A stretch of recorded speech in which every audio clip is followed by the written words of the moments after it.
ಗೆದಿರಾ crazy people. ಇನ್ನು ಯಾರು ನಮ್ಮ ಚಾನಲ್ಗೆ ಸಬ್ಸ್ಕ್ರೈಬ್ ಆಗಿಲ್ಲ ಈ ಕೂಡಲೇ ಸಬ್ಸ್ಕ್ರೈಬ್ ಆಗಿ ಬೆಲ್ ಐಕಾನ್ ಮೇಲೆ ಕ್ಲಿಕ್ ಮಾಡಿ. ಭೈರತಿ ರಣಗಲ್ ಈ ಮೂವಿ ಮೇಲೆ ಒಂದು ಸ್ವಲ್ಪ ಎಕ್ಸ್ಪೆಕ್ಟೇಷನ್ ಇತ್ತು, ನಾನು ಅದಕ್ಕೆ ಅಂತಾನೆ ಮೂವಿಗೆ ಹೋದೆ. ಈ ಮೂವಿ ರಿವ್ಯೂ ಹೇಳ್ತೀನಿ ಕೇಳಿ.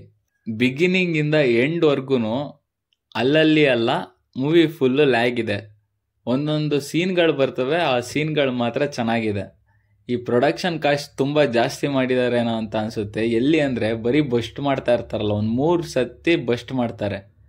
ಫುಲ್ ಬೆಂಕಿ ಎತ್ಕೊಂಡು ದಗ ದಗ ಅಂತ ಉರಿಯುತ್ತೆ. ಈ ಥರ ಎಲ್ಲ ಸೀನ್ ಎಲ್ಲ ಇಟ್ಟಿದ್ದಾರೆ. ಆಮೇಲೆ ವೈಲೆನ್ಸ್ ಸೀನ್ಗಳು ತುಂಬ ಜಾಸ್ತಿ ಇಟ್ಟಿದ್ದಾರೆ. ಬಟ್ ಅದು ಬೇಡವಿತ್ತೇನೋ ಅಂತಲೂ ಒಂದು ಸತಿ ಅನಿಸುತ್ತೆ. ಆ ಥರ ವೈಲೆನ್ಸ್ ಸೀನ್ಗಳನ್ನ ಇಟ್ಟಿದ್ದಾರೆ. ಟೋಟಲಿ ಹೇಳ್ಬೇಕಂದ್ರೆ ಸ್ಕ್ರಿಪ್ಟಲ್ಲಿ ಲ್ಯಾಗ್ ಆಯಿತೋ ಇಲ್ಲ ಎಡಿಟಿಂಗಲ್ಲಿ ಲ್ಯಾಗ್ ಆಯಿತೋ ಅನ್ನೋದು ಗೊತ್ತಿಲ್ಲ. ಬಟ್ ಟೋಟಲಿ ಕತೆ ಒಂಚೂರು ಲ್ಯಾಗ್ ಇದೆ. ನೋಡ್ಬೇಕಾದ್ರೂ ಲ್ಯಾಗ್ ಫೀಲ್ ಆಗುತ್ತೆ ಇಡೀ ಟೋಟಲ್ ಮೂವಿ. ಫಸ್ಟ್ ಹಾಫ್ ಚೆನ್ನಾಗಿತ್ತಾ ಸೆಕೆಂಡ್ ಹಾಫ್ ಚೆನ್ನಾಗಿತ್ತಾ ಅಂತ ನಾವು ಜಡ್ಜ್ ಮಾಡೋ ಅಂಥದ್ದು ಏನೂ ಇಲ್ಲ. ಫುಲ್ ಫಸ್ಟ್ ಹಾಫಿಂದ ಸೆಕೆಂಡ್ ಹಾಫಿಂದ ಇಲ್ಲಿ ಟೋಟಲ್ ಮೂವಿನೇ ಒಂದೇ ಗ್ರಾಫಲ್ಲಿ ಹೋಗುತ್ತೆ. ಎಲ್ಲೂ ಮೇಲೋಗಲ್ಲ, ಎಲ್ಲೂ ಕೆಳಗಿಳಿಯಲ್ಲ. ಒಂದೊಂದು ಸೀನ್ಗಳಲ್ಲಿ ಮಾತ್ರ ಒಂದೊಂದು ಸೀನ್ಗಳು, ಈ ಪ್ರೀ ಇಂಟರ್ವಲ್ ಸೀನು, ಆಮೇಲೆ ಇಂಟರ್ವಲ್ ಆದಮೇಲೆ ಒಂದು ಸ್ವಲ್ಪ ಸೀನಲ್ಲಿ ಒಂದೊಂದು ಸತಿ ಗ್ರಾಫ್ ಒಂಚೂರು ಮೇಲೆ ಹೋಗ್ತಾ ಇರುತ್ತೆ ಅಷ್ಟೇ, ಕೆಳಗೇನು ಹೋಗಲ್ಲ. ಅದೇ ಕನ್ಸಿಸ್ಟೆನ್ಸಿಯಾಗಿ ಹೋಗುತ್ತೆ. ಈ ಥರ ಇದೆ ಈ ಮೂವಿ. ಇನ್ನು ಮ್ಯೂಸಿಕ್ ವಿಚಾರಕ್ಕೆ ಬಂದರೆ ಅಷ್ಟು BGM ಏನು ಎಫೆಕ್ಟಿವ್ ಆಗಿಲ್ಲ. ಬಟ್ ರವಿ ಬಸೂರ್ ಅವ್ರದ್ದು ರೀಸೆಂಟಾಗಿ ಬಂದಿರೋ ಮೂವಿಗೆಲ್ಲ ಹೋಲಿಸ್ಕೊಂಡ್ರೆ ಇದರಲ್ಲಿ ಸ್ವಲ್ಪ ಪರವಾಗಿಲ್ಲ ಅಂತ ಅನಿಸುತ್ತೆ. ಆ ಮಫ್ತಿ ಮೂವಿಲಿ ಇದೆಯಲ್ಲ ಒಂದು BGM, ಎಲ್ರಿಗೂ ಗೊತ್ತಲ್ಲ ಆ BGM. ಆ BGMನೇ ಇಟ್ಕೊಂಡು ರುಬ್ಬಾಡ್ಬಿಟ್ಟವ್ರೆ ಇಡೀ ಮೂವಿ ತುಂಬ. ಎಲ್ಲೆಲ್ಲಿ ಒಳ್ಳೊಳ್ಳೆ ಐಪ್ ಸೀನ್ ಬರುತ್ತೋ ಅಲ್ಲೆಲ್ಲ ಅದೇ BGMನೇ ಮತ್ತೆ ಯೂಸ್ ಮಾಡಿದ್ದಾರೆ. ಇನ್ನು ಆ್ಯಕ್ಟಿಂಗ್ ವಿಚಾರಕ್ಕೆ ಬಂದರೆ ಶಿವಣ್ಣ ಅವರು ಆ್ಯಸ್ ಯೂಸ್ವಲ್ ಚೆನ್ನಾಗಿ ಆ್ಯಕ್ಟ್ ಮಾಡಿದ್ದಾರೆ. ಇನ್ನು ವಿಲನ್ ಅವ್ರ ಆ್ಯಕ್ಟಿಂಗ್ ಬಗ್ಗೆ ಹೇಳಬೇಕು ಅಂದರೆ ಅವ್ರದ್ದು ಡೈಲಾಗ್ಸ್ ತುಂಬ ಕಮ್ಮಿ ಕೊಟ್ಟಿದ್ದಾರೆ ಅನ್ಸುತ್ತೆ. ಬರೀ ಸುಮ್ಮನೆ ಕಣ್ಣು ಬಿಡ್ತಾರೆ, ಆ ಕಡೆ ಬಿಡ್ತಾರೆ, ಈ ಕಡೆ ಬಿಡ್ತಾರೆ, ಬರೀ ಲುಕ್ಸ್ಗಳನ್ನೇ ಕೊಟ್ಟಿದ್ದಾರೆ. ಇನ್ನು ಹೀರೋಯಿನ್ದು ಆ್ಯಕ್ಟಿಂಗ್ ಅಂತ ಅಂದರೆ ಅವ್ರಿಗೆ ಕೊಟ್ಟರೆ ಎಷ್ಟು ಪಾತ್ರ ಕೊಟ್ಟವ್ರು ಅಷ್ಟು ಮಾಡ್ಕೊಂಡು ಅವ್ರು ನೀಟಾಗಿ ಹೋಗಿದ್ದಾರೆ. ಇನ್ನು ಸೈಡ್ ಆ್ಯಕ್ಟರ್ಸ್ ಎಲ್ಲ ಅವ್ರವ್ರ ಪಾತ್ರಕ್ಕೆ ನ್ಯಾಯ ಒದಗಿಸಿದ್ದಾರೆ. ಇನ್ನು ಜೂನಿಯರ್ಸ್ ಜಾಸ್ತಿ ಬೇಕಾಗಿತ್ತು ಈ ಫಿಲಮ್ಗೆ ಅನಿಸುತ್ತೆ. ತುಂಬ ಜನ ಜೂನಿಯರ್ಸ್ ಆ್ಯಕ್ಟ್ ಮಾಡಿದ್ದಾರೆ. ಅವ್ರದ್ದು ಏನು ಫ್ಲಾಪ್ಗಳೇನು ಕಾಣಲ್ಲ, ಬಟ್ ಚೆನ್ನಾಗಿದೆ. ಎಲ್ಲ ಜೂನಿಯರ್ಸ್ದು ಚೆನ್ನಾಗಿದೆ. ನನಗೆ ಈ ಕತೆ ಈ ಫಿಲಮ್ ನೋಡಿದಾಗ ಒಂದು ಅನಿಸಿದ್ದೇನು ಅಂದರೆ ಈ ಸ್ಟೋರಿ ರೈಟರ್ಕಿನ್ನ ಈ ಡೈಲಾಗ್ ರೈಟರ್ಗೆ ಜಾಸ್ತಿ ದುಡ್ಡು ಕೊಟ್ಟಿದ್ದಾರೆ ಅನಿಸುತ್ತೆ. ಡೈಲಾಗ್ ಬರ್ತವೆ ಹೀರೋ ಹೊಡೆದ್ರೆ ಚಂದ, ಎಲ್ಲ ಸೈಡ್ ಆ್ಯಕ್ಟರ್ ಸಮೇತ ಎಲ್ಲರೂ ಡೈಲಾಗ್ ಹೊಡಿತಾರೆ. ಆ ಡೈಲಾಗು ಹೆಂಗಿರುತ್ತೆ ಅಂದರೆ ಮಾತು ಥರ ಆಡಬೇಕು, ಮಾತನ್ನೇ ಡೈಲಾಗ್ ಥರ ಹೇಳ್ತಾರೆ, ಆ ಥರ ಹೇಳ್ಸಿದ್ದಾರೆ. ಅದೊಂದು ನನಗೊಂದು ಇಷ್ಟ ಆಗಲಿಲ್ಲ.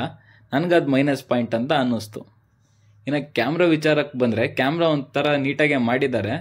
ಏನು ಅಷ್ಟು ಹೇಳ್ಕೊಳಂಗೂ ಇಲ್ಲ, ಹೇಳ್ದೇ ಇರೋಂಗೂ ಇಲ್ಲ. ಒಂದು ಕನ್ಸಿಸ್ಟೆನ್ಸಿಯಾಗಿ ಮೇಂಟೈನ್ ಮಾಡಿದ್ದಾರೆ. ಮಫ್ತಿ ಫಿಲಮ್ದು ಏನು ಕಲರ್ ಗ್ರೇಡಿಂಗ್ ಇದೆಯಲ್ಲ, ಅದೇ ಕಲರ್ ಗ್ರೇಡಿಂಗ್ ಎಲ್ಲ ಕಡೆ ಮೇಂಟೈನ್ ಮಾಡೋಕ್ಕೆ ಹೋಗಿದ್ದಾರೆ.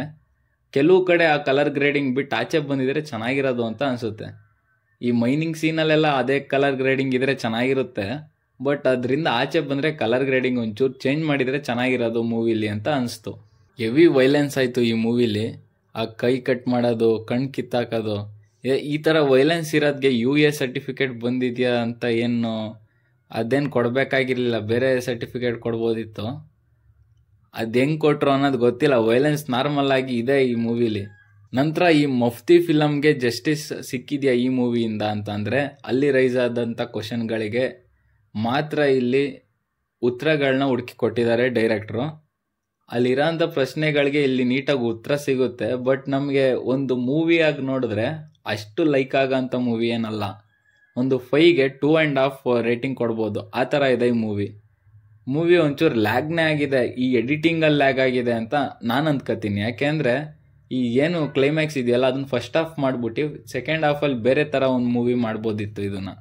ಬಟ್ ಇದನ್ನು ಮಿಡಲಲ್ಲಿ ಒಂದು ಕಡೆ, ಎಂಡಿಂಗ್ ಒಂದು ಕಡೆ, ಈ ಥರ ಮಾಡಿ ಟೋಟಲಿ ಲ್ಯಾಗ್ ಮಾಡಿದ್ದಾರೆ. ಲ್ಯಾಗ್ ಮಾಡ್ಕೊಂಡು ಹೋಗಿ ಇಂಟರ್ವಲ್ ಕೊಡೋದು. ಇಂಟರ್ವಲ್ ಅವ್ರು ಅಂದ್ಕೊಂಡಿದ್ರು ಅನ್ಸುತ್ತೆ ಇದೇ ಸೀನ್ ಕೊಡಬೇಕು ಅಂತ. ಅದಕ್ಕೆ ಅವ್ರು ಎಳ್ಕೊಂಡು ಹೋಗಿ ಅದೇ ಇಂಟರ್ವಲ್ ಕೊಡ್ತಾರೆ. ಇನ್ನು ಎಳ್ಕೊಂಡು ಹೋಗಿ ಕ್ಲೈಮ್ಯಾಕ್ಸ್ ಅದೇ ಕ್ಲೈಮ್ಯಾಕ್ಸ್ ಕೊಡ್ತಾರೆ. ಆ ಥರ ಮಾಡಿದ್ದಾರೆ. ಅದು ಮಾಡಬಾರ್ದಿತ್ತು, ಎಳಿಬಾರ್ದಿತ್ತು ಮೂವಿನ. ಇಂಟರ್ವಲ್ಗೆ ಆ ಕ್ಲೈಮ್ಯಾಕ್ಸ್ ಕೊಟ್ಬಿಟ್ಟು ಬೇರೆ ಏನೋ ಮಾಡಿದರೆ ಇನ್ನೊಂಚೂರು ಚೆನ್ನಾಗಿರೋದು ಅಂತ ಅನಿಸುತ್ತೆ. ಇನ್ನು ಕಥೆಯಲ್ಲಿ ಕೆಲವು ವಿಚಾರಗಳನ್ನ ಬೇಕು ಅಂತ ಪುಷ್ ಮಾಡ್ದಂಗಿತ್ತು. ಯಾವುದು ಅಂದರೆ ಈ ಮೆಡಿಸಿನ್ದು ಯೂಸ್ ಮಾಡಿರೋ ಸೀನ್ಗಳು, ಮತ್ತು CM ಆಗೋ ಸೀನ್ಗಳು, ಈ ಪೊಲಿಟಿಷಿಯನ್ನು ಆ್ಯಡ್ ಮಾಡಿದಾರಲ್ಲ, ಈ ಥರ ಕೆಲವು ಸೀನ್ಗಳು ಕತೆಗೆ ಬೇಕು ಅಂತ ತುರ್ಕ್ದಂಗಿತ್ತು. ಅದು ಬಿಟ್ಟು ಬೇರೆ ಥರ ಐಡಿಯಾ ಮಾಡಿದ್ರು ಆಗೋದು. ಇವರು ಬಿಲ್ಡಪ್ಗಳಿಗೆ ಮತ್ತು ಎಲಿವೇಶನ್ಗಳಿಗೆ ತುಂಬ ಸೀನ್ಗಳು ಯೂಸ್ ಮಾಡಿದಾರಲ್ಲ, ಆ ಸೀನ್ ಬೇಡವಾಗಿತ್ತು. ಬೇರೆ ಐಡಿಯಾ ಮಾಡಿ ಆ ಸೀನ್ಗಳನ್ನ ತಂದಿದ್ರೆ ಚೆನ್ನಾಗಿರೋದು. ಮತ್ತೆ ಅವ್ರು ಗನ್ ಹಿಡ್ಕೊಂಬಂದಾಗ ಶಿವಣ್ಣ ಲಾಂಗ್ ಹಿಡ್ಕೊಂಡು ಹೋಗೋದು ಸೀನ್ಗಳು ಇವೆಲ್ಲ ಅಷ್ಟು ಲಾಜಿಕ್ಕಾಗಿ ಅಷ್ಟು ಅನ್ನಿಸ್ಲಿಲ್ಲ. ಮತ್ತೆ ಅಪ್ಡೇಟ್ ಆಗಿದ್ದಾರೆ ಅಲ್ವಾ, ಶಿವಣ್ಣನ ಕೈಗೂ ಒಂದೆರಡು ಗನ್ ಕೊಟ್ಟಿದ್ರೆ ಚೆನ್ನಾಗಿರೋದು ಅನ್ನಿಸ್ತು. ಲಾಂಗ್ ಹಿಡ್ಕೊಂಡ್ರೆ ಅವ್ರು ಚೆನ್ನಾಗಿ ಕಾಣ್ತಾರೆ ಅಂತ ಎಲ್ಲ ಮೂವಿನಲ್ಲೂ ಅದೇ ಯೂಸ್ ಮಾಡ್ಕೊಂಬರೋದು ಸರಿಯಲ್ಲ. ಮಫ್ತಿನಲ್ಲಿ ಓಕೆ, ಈಗ ಈ ಮೂವಿನಲ್ಲಿ ಇನ್ನೊಂಚೂರು ಏನೋ ಒಂದು ಬೇರೆ ಮಾಡಿದರೆ ಚೆನ್ನಾಗಿರೋದು. ಬಟ್ ಅವರು ಹೆಂಗೆ ಬಂದರೂ ಹೋಗಿ ಬಂದು ಲಾಂಗೆ ಹಿಡ್ಕೋತಾರೆ. ಆ ಥರ ಮಾಡಿದ್ದು ನನಗೆ ಅಷ್ಟು ಸರಿ ಅನ್ನಿಸ್ಲಿಲ್ಲ. ಆಮೇಲೆ ಕೆಲವ್ರು ಹೇಳಿದಾರಲ್ಲ, ಶಿವಣ್ಣನ ಕಣ್ಣು ಸೈಕಾಗಿದೆ, ಫೈರಿಂಗ್ ಐಸ್ ಇದು ಅಂತ, ಅದನ್ನೇ ತೋರಿಸೋದು, ಅದೇ ಲುಕ್ಗಳು ತೋರಿಸೋದು, ಈ ಥರ ಅದು ಒಂದು ಸತಿ ತಿಂದರೆ ಚಂದ, ಜಾಸ್ತಿ ಸತಿ ಸ್ವೀಟ್ನ ತಿಂದರೆ ಚೆನ್ನಾಗಿರಲ್ಲ ನೋಡಿ, ಆ ಥರ ಆಗ್ಬಿಡುತ್ತೆ. ಒಂದು ಹೇಳಿದ್ದಾರೆ ಅಂದರೆ ಅದನ್ನೇ ಜಾಸ್ತಿ ಯೂಸ್ ಮಾಡ್ಕೊಳ್ಳೋದು ಚೆನ್ನಾಗಿ ಬರಲ್ಲ.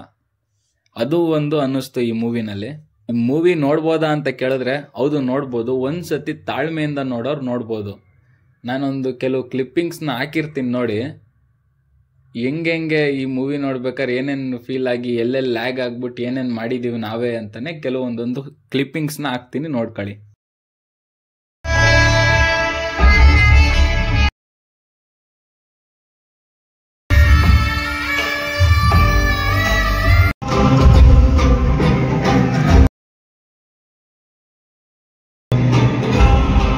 ಕ್ಲೈಮ್ಯಾಕ್ಸ್ ಅಷ್ಟು ಜಸ್ಟಿಫೈಯಿಂಗ್ ಆಗಿ ಕ್ಲೈಮ್ಯಾಕ್ಸ್ ಬರಲಿಲ್ಲ.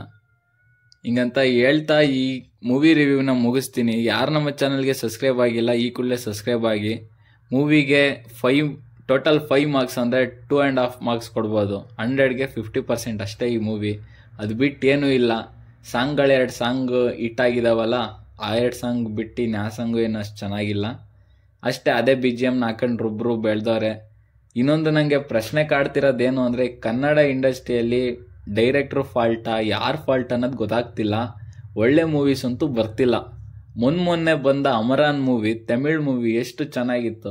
ನಾನು ಆ ಮೂವಿನ ರಿವ್ಯೂನಲ್ಲಿನೇ ಹೇಳಿದ್ದೀನಿ, ಇದೇನಾದ್ರು ಕನ್ನಡದವ್ರಿಗೆ ಸಿಕ್ಕಿದ್ರೆ 2 ಮೂವಿ ಮಾಡೋರು ಅಂತ. ಸೇಮ್ ಈ ಮೂವಿನೂ ಅದೇ ಥರ ತಗೊಳ್ಳಿ. ಮಫ್ತಿ ಮತ್ತು ಭೈರತಿ ರಣಗಲ್ 2 ಮೂವಿನ ಒಂದೇ ಮಾಡ್ಬೋದಿತ್ತು, ಲ್ಯಾಗ್ ಮಾಡ್ದಂಗೆ ಮಾಡಿದರೆ. ಲ್ಯಾಗ್ ಮಾಡಿ 2 ಮೂವಿನೂ ಹಾಳು ಮಾಡಿದ್ದಾರೆ.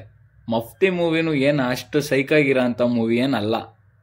ಬಟ್ ಒಂದೊಂದು ಸೀನ್ಗಳು ಕೆಲವೊಂದೊಂದು ಕಡೆ ತುಂಬ ಚೆನ್ನಾಗಿ ಮಾಡಿದ್ದಾರೆ, ಅದರಿಂದ ಇಟ್ಟಾಯ್ತು ಅನ್ನೋದು ಬಿಟ್ಟರೆ ಮಫ್ತಿ ಏನಂತ ಮೂವಿ ಏನಲ್ಲ. ಈ ಭೈರತಿ ರಣಗಲ್ಲು ಅಷ್ಟೇ, ಇದು ಫುಲ್ಲು ಟೋಟಲಿ ಲ್ಯಾಗ್ ಮಾಡಿದ್ದಾರೆ. ಬಟ್ ಕಥೆಯಲ್ಲಿ ಚೆನ್ನಾಗಿತ್ತು ಅಂತ ಮಫ್ತಿ ಇಟ್ಟಾಯ್ತು. ಈ ಭೈರತಿ ರಣಗಲ್ಲಲ್ಲಿ ಕತೆ ಏನೋ ಓಕೆ ಇದೆ, ಬಟ್ ಸ್ಕ್ರೀನ್ ಪ್ಲೇ ಅಷ್ಟು ಚೆನ್ನಾಗಿ ಮಾಡಿಲ್ಲ. ಸ್ಕ್ರೀನ್ ಪ್ಲೇನಲ್ಲಿ ಮಾಡಿದಾರೋ ಇಲ್ಲಾಂದ್ರೆ ಎಡಿಟಿಂಗಲ್ಲಿ ಮಾಡಿದಾರೋ ಅನ್ನೋದು ಗೊತ್ತಾಗ್ತಿಲ್ಲ. ಲ್ಯಾಕ್ ಫೀಲ್ ಆಗೋದಂತೂ ಗ್ಯಾರಂಟಿ. ಇನ್ನು ಯಾರು ಫಿಲಮ್ನ ನೋಡಿಲ್ಲ, ನಿಮ್ಗೆ ಇಷ್ಟ ಅನ್ಸಿದ್ರೆ ಮಾತ್ರ ಹೋಗಿ. ಅಷ್ಟು ನೋಡೋ ಅಂಥ ಮೂವಿ, ಥಿಯೇಟ್ರ್ ಫೀಲ್ ಕೊಡೋ ಅಂಥ ಮೂವಿ ಏನಲ್ಲ.